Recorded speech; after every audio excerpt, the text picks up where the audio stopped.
WNEMTV5 starts right now with breaking news. We have lots of news to get to you here at TV5, and we're starting you off with breaking news. People in Grand Blanc waking up to storm damage. You're seeing that damage right here on your screen. Power outages, gas leaks, all of this after a tornado moved through downtown.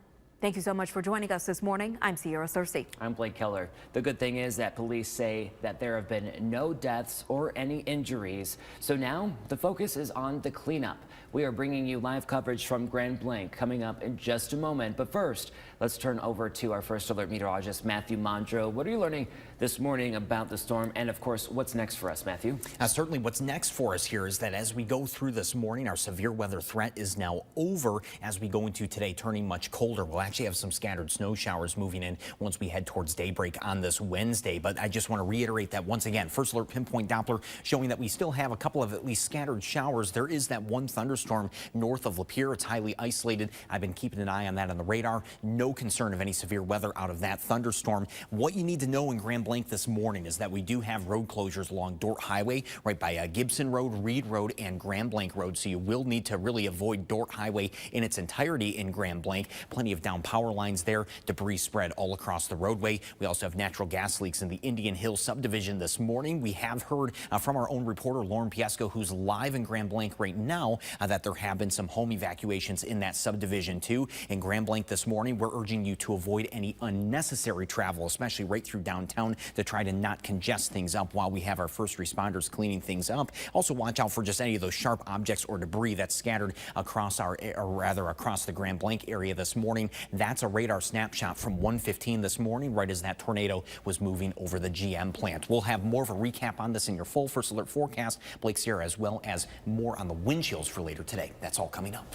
All right, Matthew, sounds good. Thank you. We have a handful of power outages still this morning, nearly 13,000 being reported, but Genesee County, Grand Blanc affected. So consumers says that power should be restored this afternoon. We also saw Owasso and Midland with several outages, but on a smaller scale.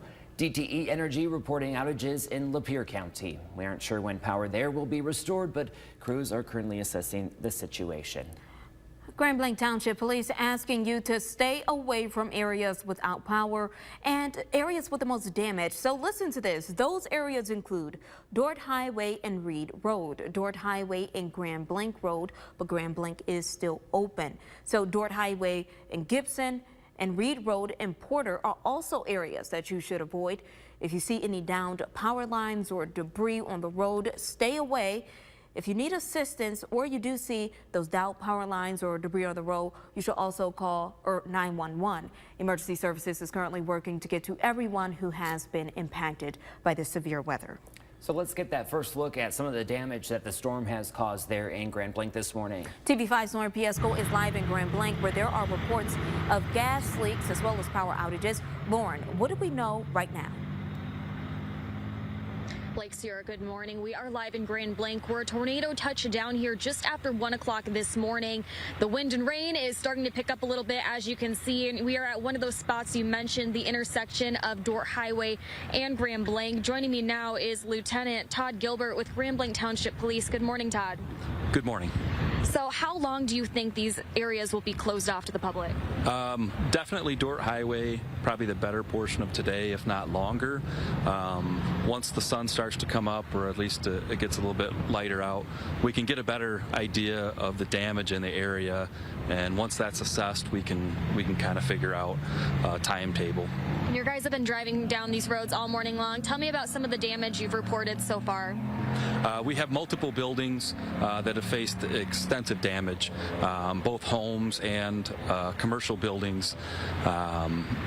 We have a lot of infrastructure that's been damaged, reports of multiple gas leaks. Some of those have been confirmed, and there's also multiple power lines that are down, crossing roadways, debris be across multiple roadways as well. And we visited a few of those gas leaks this morning. We were visiting the one at Dort Highway in Gibson, and there's another active gas leak on Saginaw Street in Reed. If your home also is currently without power and you're wanting to know when it will be restored, you can just check our website at WNEM and visit the live consumers outage map. That'll give you a better estimate. But thank you, Lieutenant Gibson, for those updates. Stay with us all morning long. We'll be giving you live storm coverage here on TV5, so stay with us. And once again, no injuries or fatalities reported as of this morning. Live in Grand Blanc, Lauren Piesco for TV5, sending it back to the studio.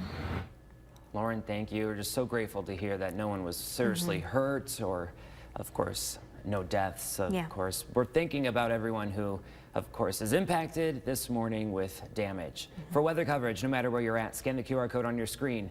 Download our First Alert Weather app so you can stay up to date always. You can find it in the App Store or Google Play as well. All right, we're now out the other side of Michigan's primary election. Michigan Secretary of State Jocelyn Benson calling it a success and commending election workers for their dedication.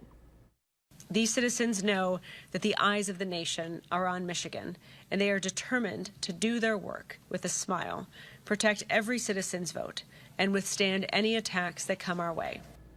She says voter turnout was steady across the state. The race for presidential nominations was called just an hour after polls did close all across the state.